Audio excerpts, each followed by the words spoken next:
So you're thinking about buying Valheim. Well, first off, let's start with what Valheim is. Valheim is an open world, procedurally generated sandbox survival slash and loot base building simulator set in a fantastical Norse mythos and Viking culture. It's also a game in early access, which means it comes along with a lot of the things that you just need to kind of accept aren't going to work quite right in the game. Luckily, it looks like the developers are open to feedback and criticisms. You play as a Norse Viking, set to task by Odin the Allfather himself to bring back the 5 trophies of the Forsaken God strewn about Valheim, so that you may achieve your place and ascend to Valhalla. Sounds pretty epic, and quite frankly, it's a lot of fun to play through, and you feel that epicness as you play.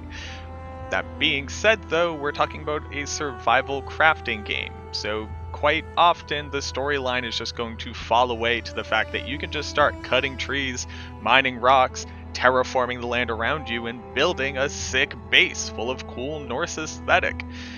Even though the game gives you so many awesome things to grip your hands around, just being able to build your base is kind of one of the best parts. In this game, you will battle against fae creatures out of Norse mythos itself, smashing back at the forest fae that come at you in legions and swarms at a time, hoping to bring the very wildness itself to bear. You may even smash a forsaken deer god with a warhammer made out of the materials you get from smashing a forsaken deer god. Nature itself will literally rise against you to smash you from its realm. The combat in Valheim is a weird mixture between Dark Souls and old Elder Scrolls games like Morrowind. You have a parry and you have a roll that come along with invincibility frames, which work most of the time and are fairly easy to master. But in a lot of cases, just like those old Elder Scrolls games, the monsters that you're fighting can't really seem to make up their mind of swinging wildly and missing you, and finding a new way to path to you, even though they're literally standing right next to you and can attack any obstructions that are in their way. If you're looking for a new age console game with fighting mechanisms like God of War and that level of intricacy to the combat detail, you're just not going to find it here. Now, don't get me wrong, I love when you are able to go up against something that's much higher level than you, that you have no right in fighting, and being able to cheese your way through a fight. I think it's working smarter and not harder, but that's not necessarily what everybody's looking in a combat-related simulation game. Your eyes need never wander from the next view of the horizon. Be enraptured by the very roots of Yggdrasil itself spreading across the canopy of the world. Or to see the Elder being summoned upon sacrifice and watching the black wood around him transform into a beautiful spectacle, to be absolutely amazed by the visual spectacle that is Valheim. Not everything, though, really works in the low-scale graphical design that is fully intentional by the developers of the game. Something that looks so beautiful in the foliage or upon the shining reflection of the armor may not necessarily translate well to some of the other eye-catching features in the game that can tend to be eyesores. This is probably my biggest criticism of the game, and I know that I'm not alone in that. That being said, a lot of it works together well to paint a very beautiful picture, but often many things mix in together and can be difficult to decipher. Every challenge you best will advance you that much further along the epic story that is your character.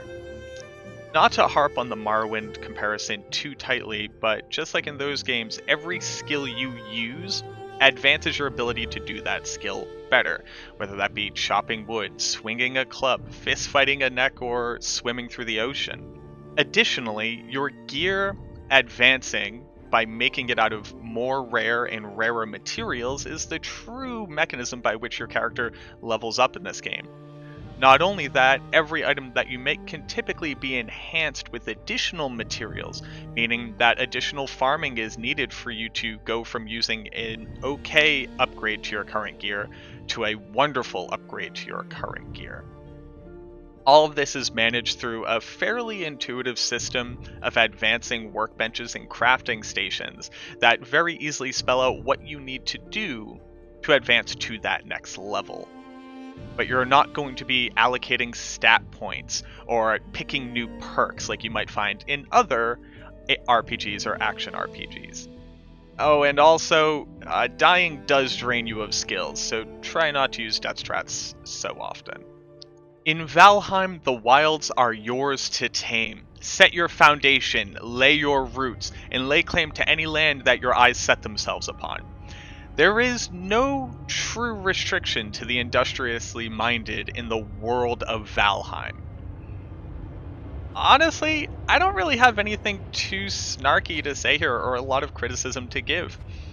The game is relying on really foundationally set bones in the genre for being able to use snap placement and freeform placement for building whatever kind of base you see fit out of the materials that you have.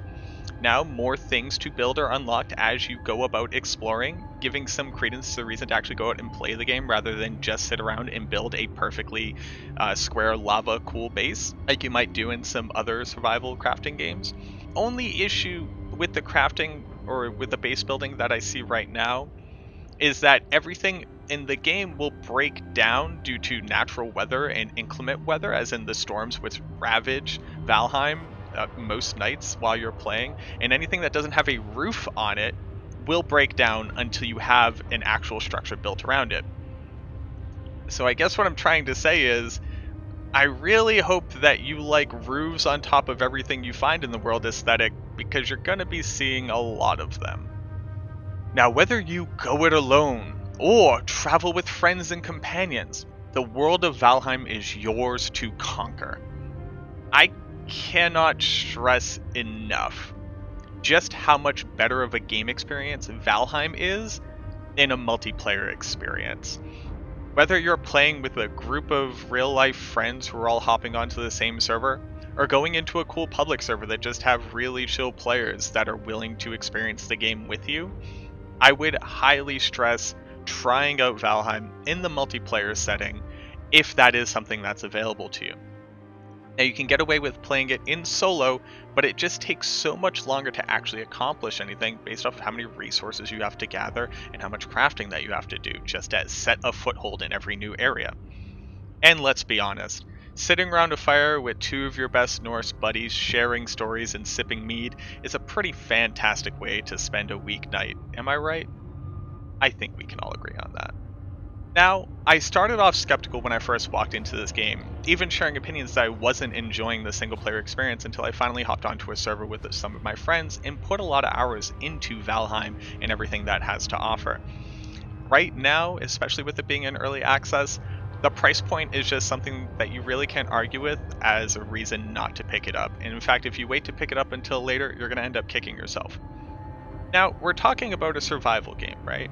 You're going to be running across a lot of the problems that are indicative of the genre itself. You need to get a lot of materials, but those materials are too heavy, so you often spend so much of your time just managing, picking things up and putting them back down, trying to get them back over to your base. That's not something that Valheim does poorly, it's really just an issue with the genre as a whole. Something that I did run into the game is that, at least in early game progression, a lot of the resources that you need, you seem to need an incredible abundance of, and it can be difficult to get your hands on some of them. And then by the time you're at the point where you no longer need them anymore, you finally have effective ways of farming them. What that really means is that there's a bit of a learning curve that I think is a little bit too steep, but realistically there's just not a lot of really good material out there right now for people to look up. And as the game continues to find footing, a lot of that will be made available.